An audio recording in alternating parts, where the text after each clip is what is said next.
At so dito nga yun magsisimula balik sa may city at dito ay nag-uusap na nga itong dalawang empleyado. So isang bago at saka isang veterano. So itong si Manong ay sinasabi niya lang dito sa bago kung ano nga yung trabaho nila. At ang trabaho nga nila dyan ay i-check yung isang lugar kung safe ba ito puntahan ng tao. So tinitignan nila yung buhay doon sa isang lugar. Yung mga halaman, yung mga hayop, pati na rin yung climate change na nangyayari doon. Sa buong ecosystem ng lugar ay check nila. At sa bandang huli ay tinatag nila to kung safe ba yan puntahan ng tao o hindi. At so dito sabi ngayon ni Manong na yung naibigay na trabaho dito sa Bagotilyo ay talagang importante yan. So ito sagot, itong si Bago at ang sabi niya nga dyan na aware siya na talagang importante yung binigay sa kanyang trabaho.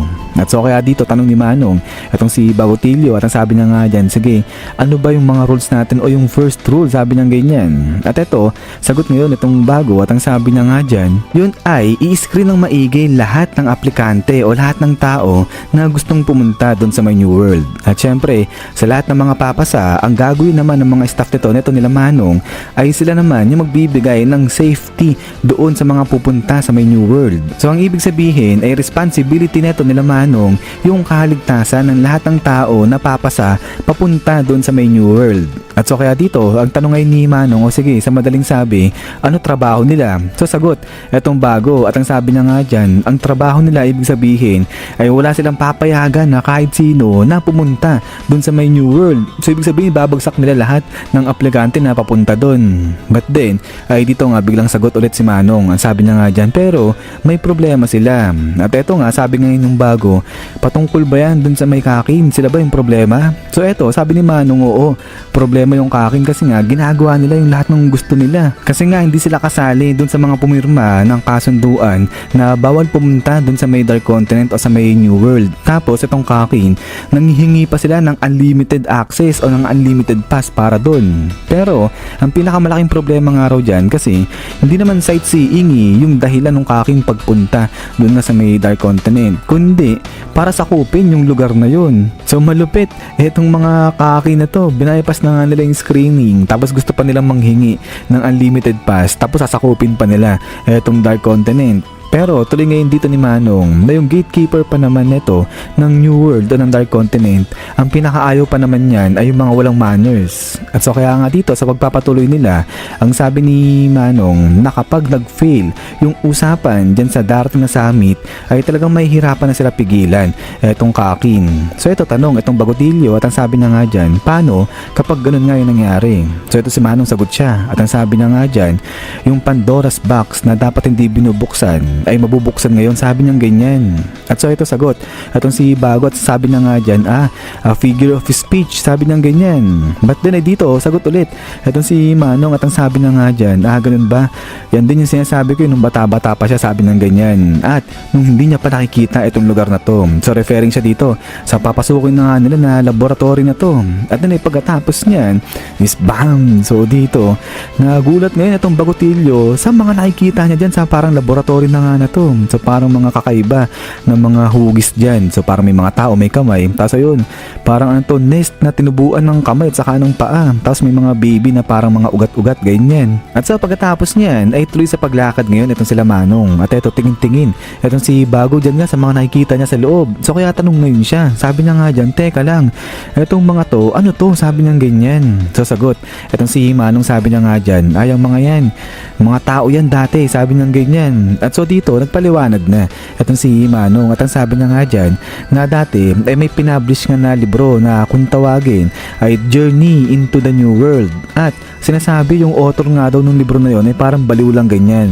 At sinasabi nga na fiction lang, di totoo yung mga nakalagay sa libro na yon. Pero ngayon, yung very existence ng libro na yon ay tinatawag na legend o tinuring na yun na legendary ganyan. So kaya nga ngayon, itong si Manong, bigay-bigay niya ngayon itong libro dyan sa bago at sabi niya nga dyan, copy yan, kaya pwede siyang maglagay ng note dyan. At ang trabaho niya ngayon ay basahin niya itong libro na to.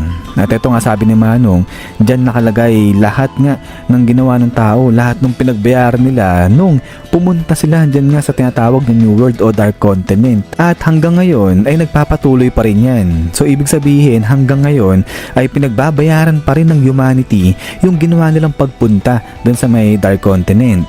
At so dito tuloy ngayon ni Manong ay di ba nga ang dami nang nakita nito ng bagutilyo dyan sa loob ng laboratory, yung parang piniga ng mga tela. So dito sabi ni Manong, nakalagay din yan dito sa libro, nakalagay dyan yung mga tao na pumunta dun sa may Dark Continent ay ganyan yung nangyayari sa kanila, yung para silang piniga. Pero yung nakikita dito ng bagutilyo na to, etong mga parang pinigang tao na to, dito lang yan nangyari sa mundo natin, hindi doon sa may Dark Continent. At so kaya dito tanong etong si Bagutilyo, at ang sabi na nga dyan na meron ba silang mga records about dyan sa mga victim, kasi mamaya baka nang galing sila doon nga sa Dark Continent. Pero sagot etong si Manong, at ang sabi na nga dyan na yun nga yung problema, wala silang records at ang pinagbibintangan dito, ang may kagagawan yan mga mafia. So dito tuloy ngayon ni Manong, pero meron nga mga witness, may mga nakakita dyan sa nangyari, yung bigla na nga lang daw na pinipiga yung mga tao. At ang nakakita daw dyan, mga doktor, pulis, di naman kaya teacher o kaya mga athlete. So dito sabi ni Manong, okay lang sana kung yung mga nakakita o yung witness, mga addict, para madali lang sabihin na hindi totoo yung mga sinasabi niyan. Pero hindi nga ganun, mga professional talaga yung mga nakakita sa nangyari. But anyways, ay tuloy ngayon ni Manong na sige, basahin na lang nito ni Bago itong libro at gumawa siya ng report patungkol dyan. At ganun pa rin, i-identify niya yung mga risk doon naman sa mga dadaanan papunta sa may Dark Continent. But then ay dito habang naglalakad, etong dalawa ay biglang may nagtap nga dito sa may salamin at eto napatingin ngayon etong Bago, at then after niya, Miss Bam. So dito labas na nga dyan etong parang zombie na to, at ito natakot, napatras ng bagya dyan etong si Bagutilyo. So ito si Manong, sabi niya nga dyan, ayan ba? Yan yung kaisa-isang nakaligtas na nanggaling dun sa may Dark Continent. At ito sabi nga ni Manong na 50 years na nga nandiyan yan.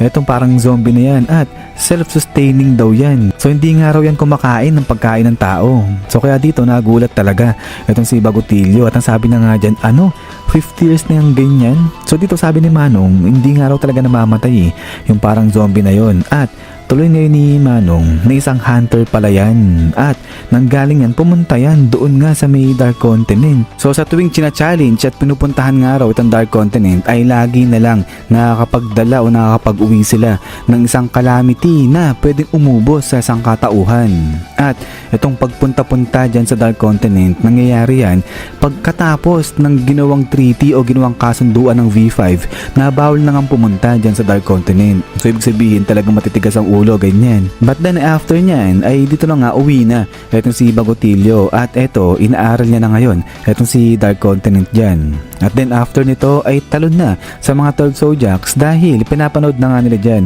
yung iniwang CD o mensahe ni Chairman Netero. At eto nga sabi ni Chairman Netero dyan na in-ignore daw yung warning niya, at nagtuloy-tuloy pa rin pumunta sila doon nga sa may Dark Continent. At ang ginawa nga ng mga nagpupunta dun sa Dark Continent, dun pa sila dumadaan sa unexplored route o sa hindi pa na-explore na ruta.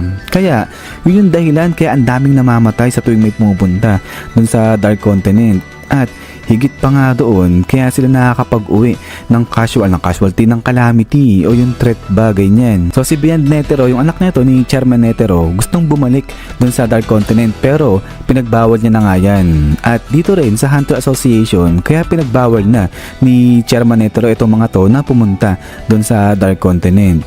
At ngayon tuloy ni Chairman Netero, nung bata-bata pa siya, 2 beses siyang pumunta doon sa Dark Continent kasi nga may hinahanap siyang strength pero hindi niya doon natagpuan yung hinahanap niyang lakas kasi nga ang hinahanap na lakas nito ni Chairman Netero ay kinakailangan daw dapat merong siyang kalaban at dapat merong panalo. Pero doon sa Dark Continent wala, ang kalaban mo lang daw talaga doon ay yung nature, yung maras na nature na meron itong Dark Continent at wala raw panalo doon, sabi niyang ganyan. So ibig sabihin walang victorious, walang talunan pagdating dyan nga sa Dark Continent. So kaya naman, etong lakas daw na hinahanap ni Beyond Netero nung anak niya na pwedeng tawagin na determination, yan daw talaga yung kailangan para magtuloy dyan nga sa pag-explore sa Dark Continent. At kaya nga masasabi niya na para mas hunter pa kung tutuusin etong anak niya si Beyond Netero kaysa sa kanya mismo. At so kaya dito ay sinabi na ni Chairman Netero sa mga 12 Zodiacs na gusto niya na i-explore ng mga to successfully etong Dark Continent bago pa dyan nga kay Beyond Netero. So gusto ni Chairman Netero maunahan ng mga to na ma-explore yung Dark Continent etong si Beyond Netero. At eto nga tuloy niya na gusto niya na i-overcome ng mga 12 Zodiacs na to o ng Hunter Association ba lahat ng risk, lahat ng obstacle meron dyan sa Dark Continent. Pero paalala ni Chairman Netero dito na hindi ito isang utos, kung hindi isang request lang kasi sadyang gusto niya lang na yung Hunter Association yung maging pioneer sa pag-explore dyan sa Dark Continent ng successful.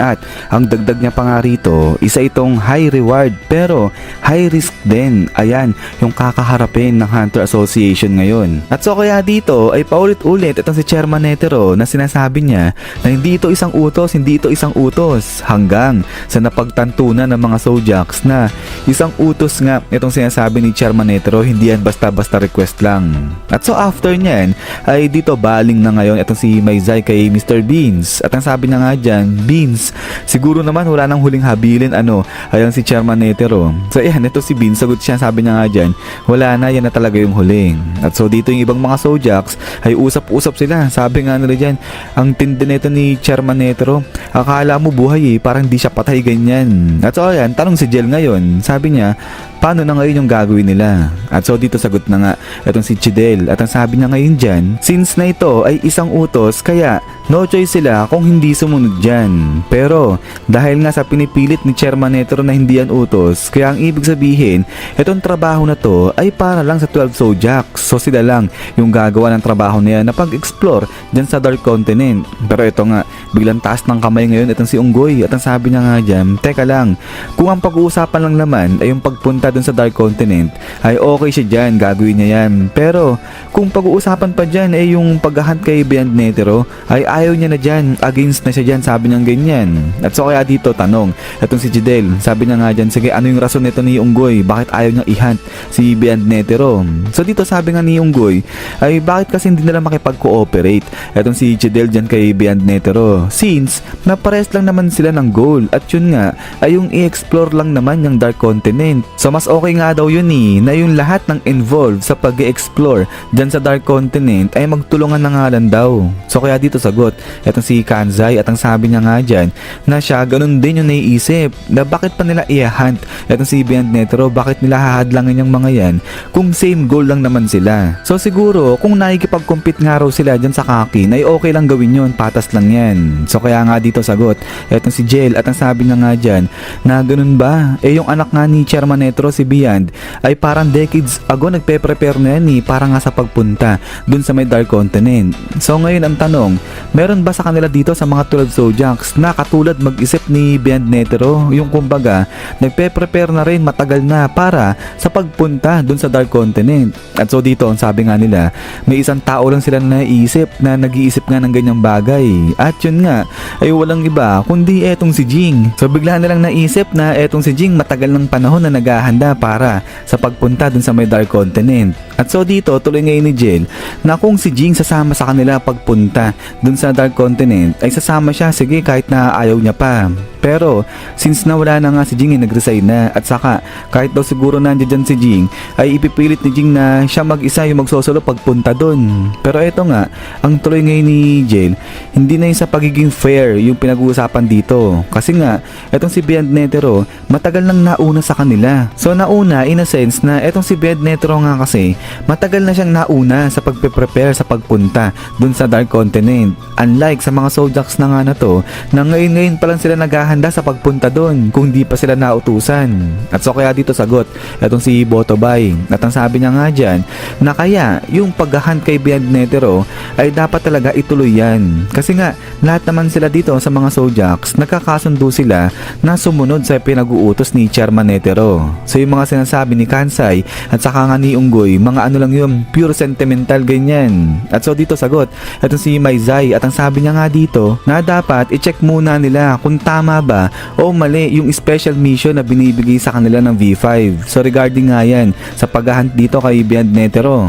At so dito ay habang nag-uusap-usap, medyo nagkakadiskusyonan, etong mga Zodiacs ay bigla na nga lang may tumawag sa kanila. So ayan, takbo si Beans at sasagutin niya na nga etong telepono. At so dito, sa pagkakasagot nga ni Beans ay nagulat siya. Bakit? Kasi ang tumawag sa kanila ay etong si Beyond Netero na nga. So matindi, etong si Beyond, siya na mismo yung pumunta dyan sa mga Zodiacs. At so kaya nga dito ay hinarap na ni Beyond etong sila Beans, at ang sabi niya nga dyan, aba Beans, matagal-tagal na rin na, at ngayon kasama mo pa itong mga Zodiacs. At so at tuloy dito ni Beyond, kung pwede ay tawagan daw ng mga to yung V5 at sabihin sa kanila na sila sa Hunter Association na capture na itong si Beyond. So medyo nagugulat dito itong Zodiacs, hindi nila kasi alam kung ano yung nasa isip neto ni Beyond Netero. But then ay biglang salita itong si Netero, at ang sabi na nga dyan na mag-give and take nga raw sila ngayon. At so after nyan ay balik dito, talon na ulit sa bagutilyo na nga na to. At inaaral niya na nga itong patungkol sa Dark Continent. At dito nakita niya yung 5 calamity. At ito nga yan, yung Brion, yung Eye, itong Snake Hellbell, at pati na rin itong mga Pop. At ang huli sa lahat ay ito na ngang Zobe. So dito talagang pinapawis itong si Bagotilyo, at ang sabi niya nga dyan, itong lugar na Dark Continent, yan yung lugar na dapat hindi nabalikan pa ng humanity. At so pagkatapos niyan, is yan guys, so hanggang dito lang itong chapter na to. At so ayan, itutuloy-tuloy nga natin to hanggang sa makita natin yung ending na hinanda ni Togashi. At so ilan naman guys, ay maraming salamat sa panood dito kay Hunter natin. So eto na yung favorite na intro natin ni Hunter.